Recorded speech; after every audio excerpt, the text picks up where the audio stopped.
Tutorial சிடிஸை நீங்கள் கடையில் வாங்கினீங்கன்னா அந்த டுடோரியல் சிடியில் அழகாக பட்டன்ஸ் அப்புறம் யூசர் இன்டர்ஃபேஸோட உங்களுக்கு நாங்கள் டுடோரியல் க்ரியேட் பண்ணி கொடுத்துருப்பாங்க. எந்த வீடியோ பிளேயர் இல்லாமையே அந்த டுடோரியல்லாம் ரன் ஆகும். அதே போல் பார்த்திங்கன்னா இந்த மாதிரியான ஒரு டுடோரியலை நாமளே எப்படி க்ரியேட் பண்ணுறது. பார்த்திங்கன்னா இந்த டுடோரியலில் லெசன் 1 சுவிட்செலாம் இருக்குது. Lesson 1, lesson 2, lesson 3, lesson 4, lesson 5னு சுவிட்ச் இருக்குது. இந்த ஒவ்வொரு லெசன்லையும் என்ன இருக்குது அப்படின்னு இந்த கண்டென்ட்டில் டிஸ்பிளே ஆகுது பாருங்கள். இப்போ மவுஸ் ஓவர் வச்ச உடனே இந்த ஃபஸ்ட் லெசன் எதை பற்றி இருக்குது அப்படின்னு சொல்லிட்டு நம்மளுக்கு ஒரு கண்டென்ட்டில் ஒரு டெக்ஸ்ட்டு டிஸ்பிளே ஆகுது. லெசன் 2ல் வச்சாலும் அதில் லெசன் 2ல் என்ன இருக்குது, லெசன் 3ல் என்ன இருக்குது எல்லாமே நம்மளுக்கு டிஸ்பிளே ஆகுது. இங்கே க்ளோஸ் பட்டன் கூட இருக்குது. இது போல் ஒரு யூசர் இன்டர்ஃபேஸ் கூடிய ஒரு டுடோரியல் சிடியை எப்படி க்ரியேட் பண்ணுறதுன்னு தான் இந்த டுடோரியலில் நம்ம பார்க்க போகிறோம். பாருங்கள், இப்போ இந்த லெசன் 1 நான் கிளிக் பண்ணுறேன். அன்புள்ள தேதி ஒரு டுடோரியல் வீடியோவானது இப்போ ப்ளே ஆகுது பாருங்கள். ஒரு டுடோரியல் வீடியோ இங்கே கொடுக்கப்பட்டுள்ளது. இப்போது தெளிவாக தெரிந்திருக்கும். இதில் வந்து பார்த்தீங்கன்னா உங்களுக்கு வீடியோ கண்ட்ரோல்ஸ் எல்லாமே இருக்குது. இங்கே சவுண்ட் வால்யூம் கண்ட்ரோலும் இருக்குது. இங்கே க்ளோஸ் பட்டன் இருக்குது. இது நெக்ஸ்ட்டு லெசன், இது ப்ரீவியஸ் லெசன் போகிறதுக்கு உண்டான பட்டன்ஸ் இருக்குது. இது ஹோம் பட்டன், இது ஹோமுக்கு போகிறதுக்கு உண்டான பட்டன்ஸ் இருக்குது. சரி, இதை கிளிக் பண்ணால் ஹோமுக்கு வந்துடலாம். நம்ம இந்த இதை கிளிக் பண்ணோம்னா அடுத்த லெசனுக்கு போகலாம். வணக்கம். இது போல் ஒரு டுடோரியல் சிடியை எப்படி க்ரியேட் பண்ணுறதுன்னு தான் இந்த லெசனில் பார்க்க போகிறோம். இதற்கு நீங்கள் அடோப் ஃப்ளாஷ் ப்ரொஃபஷ்னல் அப்படின்னு ஒரு சாஃப்ட்வேரை நீங்கள் இன்ஸ்டால் பண்ணியிருக்கணும். அடோப் ஃப்ளாஷ் ப்ரொஃபஷ்னல் சாஃப்ட்வேர் இருந்தால் நீங்கள் இதை பண்ணலாம். இது CS3, CS4, CS5ன்னு நிறைய வெர்ஷனில் கிடைக்குது. என்கிட்ட CS6 வெர்ஷன் இருக்குது. எல்லா வெர்ஷனுமே ஒரே மாதிரி தான் இருக்கும். சில அட்வான்ஸ் ஃபீச்சர்ஸ் வந்து CS6ல் இருக்குது. சரி, CS6 அடோப் ஃப்ளாஷ் ப்ரொஃபஷ்னல் CS6ஐ ஓப்பன் பண்ணுறேன்.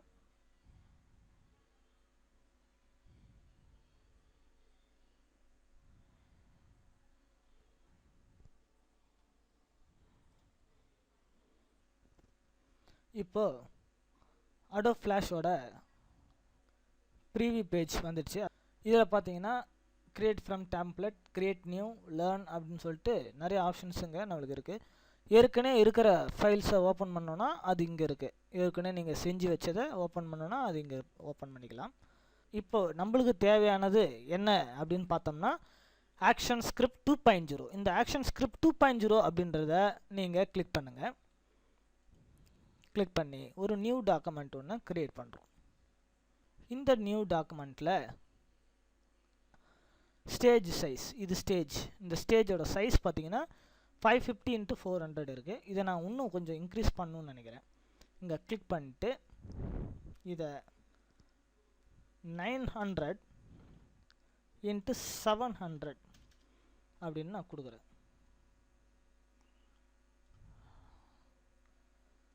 சரி, கொடுத்தாச்சு.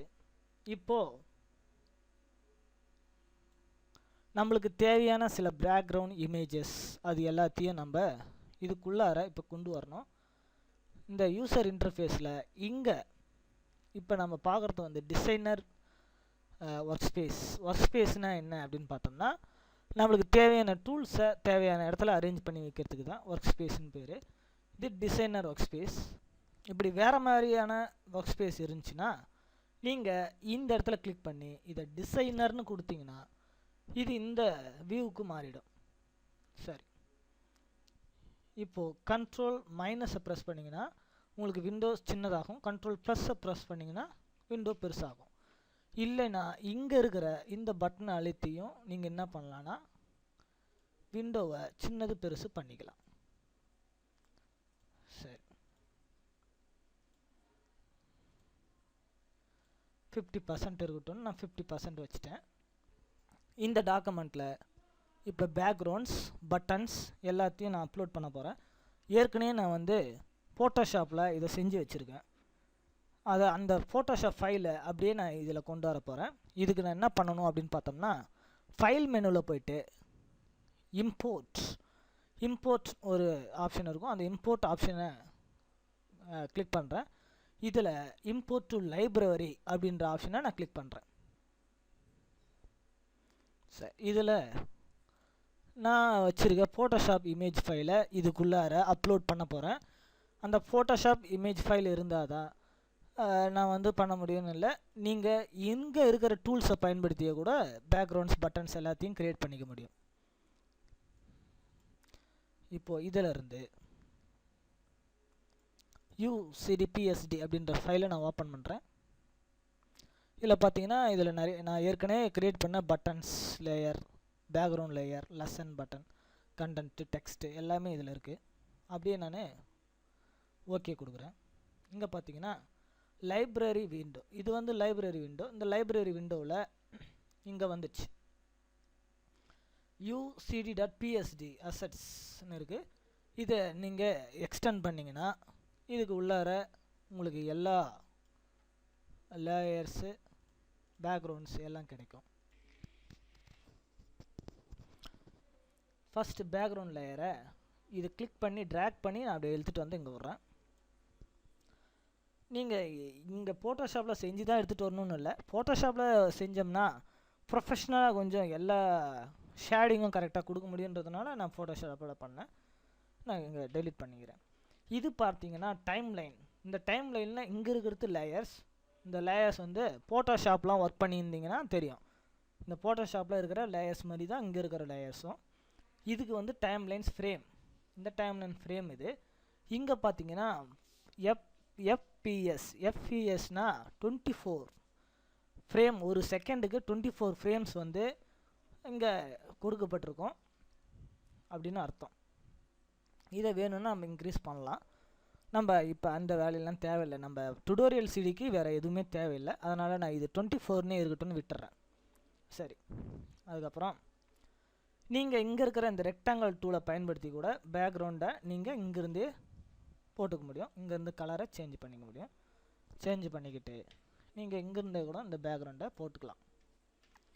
சரி, அதேமாதிரி சுவிட்சு எல்லாமே இந்த ரெக்டாங்கிள் டூல்லையே கூட பட்டன்ஸ் எல்லாத்தையும் நம்ம க்ரியேட் பண்ணிக்கலாம். சரி, நான் ஏற்கனவே ஃபோட்டோஷாப்பில் பண்ணதுனால இந்த பேக்ரவுண்ட் லேயரை எடுத்து ட்ராக் பண்ணி இங்கே கொண்டாந்து விடுறேன். பேக்ரவுண்ட் லேயர் வந்துடுச்சு. இந்த லேயர் 1 BG அப்படின்னு மாற்றிக்கிறேன். BGனா பேக்ரவுண்ட் லேயர். இதுக்கப்புறம் இதை இன்விசிபிள் பண்ணிடுறேன். இந்த கண்ணுக்கு நேராக இருக்கு இல்லையா, இதை கிளிக் பண்ணிங்கன்னா இன்விசிபிள் ஆகிடும். எதுக்காக அப்படின்னா மற்ற ஐக்கான்ஸ்லாம் வந்து நான் கரெக்டாக பொசிஷனில் வைக்கணும். இது பெருசாக இருந்தாக்கா என்னால் மற்ற ப்ராப்பர்ட்டிஸ்லாம் கொண்டாந்து வைக்க முடியாது. ஏன் நான் இவ்வளோ பெருசாக வச்சுருக்கேன் அப்படின்னா, ஃபுல் ஸ்க்ரீன் மோடுக்கு மாறும்போது பார்த்தீங்கன்னா உங்களுக்கு வந்து 900 பிக்சல் தான் நம்ம வச்சுருக்கோம். இப்போ சில டெஸ்க்டாப்பில் 1300 பிக்சல் யூஸ் பண்ணுறாங்க. 1300 பிக்சல் டெஸ்க்டாப் அதாவது மானிட்டர் இருந்துச்சுன்னா மிச்ச இடம் எல்லாமே ஏரியாலாம் உங்களுக்கு இந்த பாக்ஸை தவிர்த்து மற்ற ஏரியாலாம் உங்களுக்கு பிளாங்காக தெரியும். அதனால் இந்த பேக்ரவுண்டை இந்த ஸ்டேஜை விட நான் பெருசாக வச்சுக்கிறேன். இப்போது இந்த பேக்ரவுண்டை நான் இன்விசிபிள் பண்ணி வச்சுக்கிட்டேன். அடுத்ததாக ரெக்டாங்கிள், இந்த ரெக்டாங்கிள் கிளிக் பண்ணி இந்த ரெக்டாங்கிள் ஃபைல் ஒன்று எடுத்துகிட்டு வந்து இதில் வைக்கிறேன். இங்கே பிஜி லேயர்லேயே இருக்குது. நியூ லேயர் ஒன்று க்ரியேட் பண்ணிக்கிறேன். நியூ லேயர் க்ரியேட் பண்ணிட்டு இது கொண்டு வந்து நான் இங்கே வைக்கிறேன். நியூ லேயர் க்ரியேட் பண்ணிட்டு இந்த ரெக்டாங்கிளை கொண்டாந்து இங்கே வைக்கிறேன். இந்த ரெக்டாங்கிளையும் நான் என்ன பண்ணுறேன், இன்னும் கொஞ்சம் சைஸ் இன்க்ரீஸ் பண்ணுறேன். அடுத்ததாக இதில் கண்டென்ட் கொண்டாந்து வைக்க போகிறேன். திருப்பி நியூ லேயர் க்ரியேட் பண்ணுறேன். இதில் கண்டென்ட் அப்படின்னு டைப் பண்ணிக்கிறேன். இதை ரெக்டாங்கிள் அப்படின்னு ரெக்டாங்கிள்னு டைப் பண்ணிக்கிறேன். சரி, இது பேக்ரவுண்ட் லேயர் பாருங்க, பேக்ரவுண்ட் லேயர், இது ரெக்டாங்கிள், இது கண்டென்ட்டில் ஒன்றும் நம்ம எதுவுமே போடலை. கண்டென்ட்டை செலக்ட் பண்ணிக்கிறேன். கண்டென்ட்டை செலக்ட் பண்ணிவிட்டு நான் என்ன பண்ணுறேன், இங்கேருந்து இந்த கண்டென்ட் நான் எக்ஸ்பேண்ட் பண்ணுறேன். கண்டென்ட்லேருந்து இந்த கண்டென்ட் பாக்ஸை கொண்டாந்து இங்கே வைக்கிறேன். கண்டென்ட் டெக்ஸ்ட்டு இங்கே இந்த பேக்ரவுண்டை எனேபிள் பண்ணுங்கள். இப்போ கண்டென்ட் பாக்ஸ் தெரியும் உங்களுக்கு.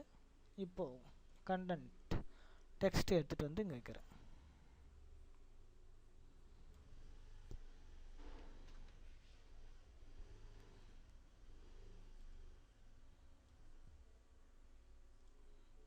இந்த இடத்துல இந்த கண்டென்ட் நேம் இருக்குது, இதை எடுத்துகிட்டு வந்து இதுக்கு மேலே வைக்கிறேன்.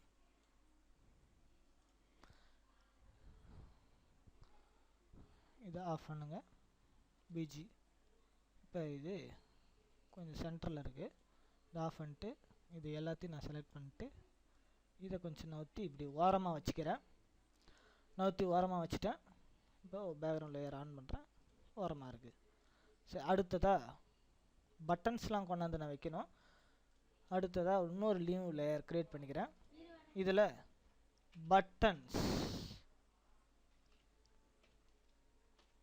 பட்டன்ஸ்னு கொடுத்துக்கிறேன். அந்த நியூ லேயருக்கு பட்டன்ஸ்னு கொடுத்துக்கிறேன். மற்ற எல்லா லேயரையும் இன்விசிபிள் பண்ணிடலாம். இந்த பட்டன் இங்கே பார்த்தீங்கன்னா இந்த லெசன் 1 லெசன் 2ன்றது டெக்ஸ்ட்டு. இந்த ரெக்டாங்கிள் அப்படின்றது தான் பட்டன்ஸ். இந்த ரெக்டாங்கிள் அப்படின்றத எடுத்துகிட்டு வந்து இங்கே வைக்கிறேன். ரெக்டாங்கிள் 2, ரெக்டாங்கிள் 1, 3 ரெக்டாங்கிள் வச்சுட்டேன். இது மூணுத்தையும் செலக்ட் பண்ணிவிட்டு அலைன் லெஃப்ட் கிளிக் பண்ணிங்கன்னா லெஃப்ட் அலைன்மெண்ட்டில் எல்லாமே கரெக்ட் ஆகிடுச்சு. இப்போ எல்லாமே செக்டாக நேராக இருக்குது. சரி, இதுலேருந்து லெசன் 1 டெக்ஸ்ட்டை இதுலேருந்து எடுத்துகிட்டு வந்து வைக்கிறேன். லெசன் 2 இதுலேருந்து எடுத்துகிட்டு வந்து வைக்கிறேன். லெசன் 3 டெக்ஸ்ட் எடுத்துகிட்டு வந்து வைக்கிறேன். இந்த டெக்ஸ்ட்லாம் நீங்கள் இந்த டெக்ஸ்ட் டூல் மூலியமாகவே நீங்கள் க்ரியேட் பண்ண முடியும்.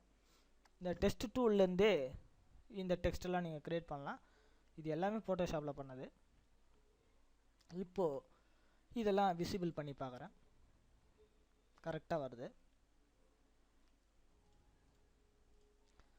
அடுத்ததாக இதில் க்ளோஸ் பட்டன் கொண்டாந்து வைக்க போகிறேன். இங்கே க்ளோஸ் பட்டன் அப்படின்ற இடத்துக்கு வந்துடுறேன். இந்த க்ளோஸ் பட்டன் எடுத்துகிட்டு வந்து இந்த ரெக்டாங்கிளில் ஆன் பண்ணிக்கிறேன். க்ளோஸ் பட்டனை எடுத்துகிட்டு வந்து இந்த ரெக்டாங்கிளில் வைக்கிறேன். கொஞ்சம் இதை பெருசு பண்ணிக்கிறேன். இதை ஃப்ரீ ட்ரான்ஸ்ஃபார்ம் டூல் இதை ஆன் பண்ணிங்க. இப்போது இதை அப்படியே பிடிச்சி இழுங்க, பெருசாகும். ஃப்ரீ ட்ரான்ஸ்ஃபர் டூல் பயன்படுத்தி இது பெருசு பண்ணிட்டேன். இப்போ பேக்ரவுண்ட் ஆன் பண்ணி பாருங்கள், கரெக்டாக வந்துடுச்சு. இப்போது இந்த இடத்துல என்ன டுடோரியல் அப்படின்னு சொல்லிட்டு நம்ம டிஸ்பிளே பண்ணணும்.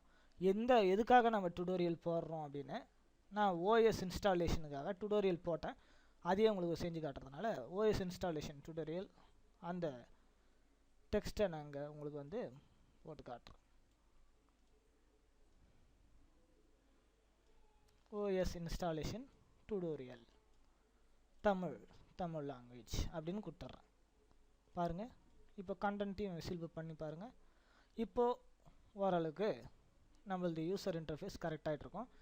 வேணும்னா கண்ட்ரோல் என்டர் கிளிக் பண்ணி டெஸ்ட் பண்ணி பார்த்துங்க. பார்த்தீங்கன்னா அழகாக வந்திருக்கு. ஒரு யூசர் இன்டர்ஃபேஸோடு அழகாக வந்திருக்கு. ஆனால் இந்த எந்த பட்டன்ஸுக்கும் நம்ம இன்னும் ஆக்ஷன்ஸ் எதுவுமே கொடுக்கல.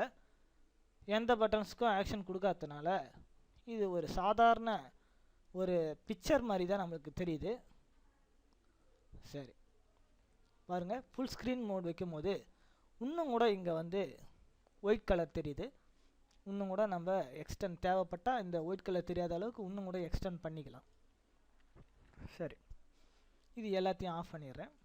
இந்த பேக்ரவுண்ட் மட்டும் ஆனில் இருக்கட்டும். இது செலக்ட் பண்ணிக்கிறேன். பேக்ரவுண்ட் செலக்ட் பண்ணிவிட்டு இந்த பேக்ரவுண்ட் செலக்ட் பண்ணி பேக்ரவுண்ட் செலக்ட் பண்ணோன்னே இங்கே வித்து ஹைட் வருது. இந்த வித்தை இன்னும் கொஞ்சம் இன்க்ரீஸ் பண்ணிக்கலாம். இதை கொஞ்சம் சென்டர் பண்ணி வச்சுக்கலாம். வித்தை இன்க்ரீஸ் பண்ணிட்டு சென்டர் பண்ணி வச்சுட்டேன். இப்போ மீண்டும் கண்ட்ரோல் எஸ் கொடுங்க, சேவ் கொடுக்குறோம். இப்போ தான் ஃபைல் சேவ் பண்ணுறோம். இது மெயின் பேஜ் அப்படின்ற பேரில் நான் சேவ் பண்ணிக்கிறேன். மெயின் பேஜ்னு கொடுத்து சேவ் பண்ணிட்டேன். இப்போது மீண்டும் கண்ட்ரோல் என்டர். அந்த ஒயிட் கலர் எதுவுமே தெரியல. சரி, அதுக்காக தான் நான் வந்து ஸ்டேஜை விட பெருசாக கொடுத்தேன். இப்போ உங்களுக்கு நல்லாவே தெரியும். சரி, இப்போது திருப்பினும் நான் எல்லா லேயர்ஸும் ஆஃப் பண்ணிடுறேன். இப்போது இந்த பட்டன்ஸ்க்கெலாம் நான் வந்து ஆக்ஷன்ஸ் கொடுக்க போகிறேன்.